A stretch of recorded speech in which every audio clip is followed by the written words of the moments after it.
अस्सलामु अलैकुम वरहमतुल्लाहि वबरकातुह। इंशाअल्लाह इस वीडियो में अज़ाब क़ब्र से पनाह मांगने की कुछ दुआएं सीखेंगे।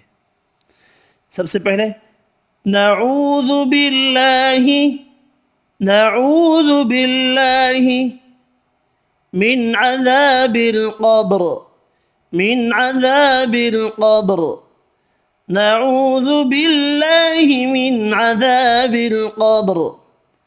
हम कब्र के अज़ाब से अल्लाह की पनाह मांगते हैं। दूसरी दुआ अल्लाहुम्मा इन्नी अऊज़ु बिका अल्लाहुम्मा इन्नी अऊज़ु बिका मिनल कसली वल हरमी वल जुब्न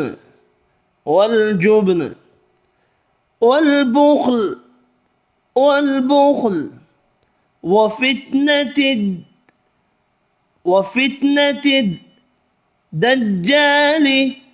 الدجال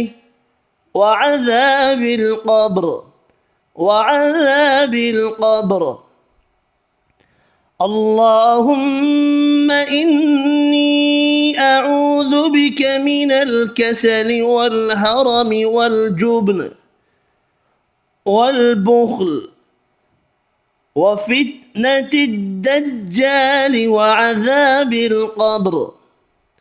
ए अल्लाह, बेशक मैं कहरी से और शदीद बुढ़ापे से, बुज़दिली से, बुखल से, दज्जाल के फितने और कब्र के अज़ाब से तेरी पनाह लेता हूँ।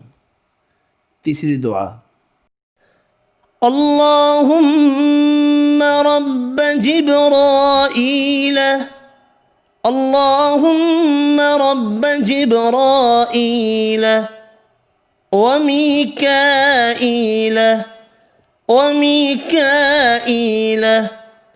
ورب إسرافيل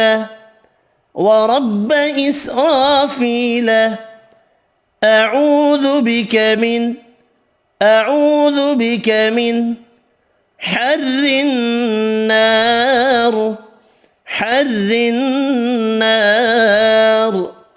ومن عذاب القبر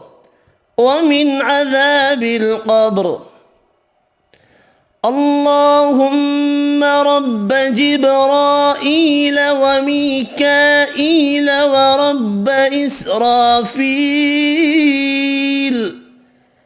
أعوذ بك من حر النار ومن عذاب القبر। ए अल्लाह, जिब्राईल और मीकाईल के रब, इसराफील के रब, मैं आग की तपश और कब्र के अज़ाब से तेरी पनाह लेता हूँ। इस वीडियो में इतना ही। अल्लाह हाफिज़।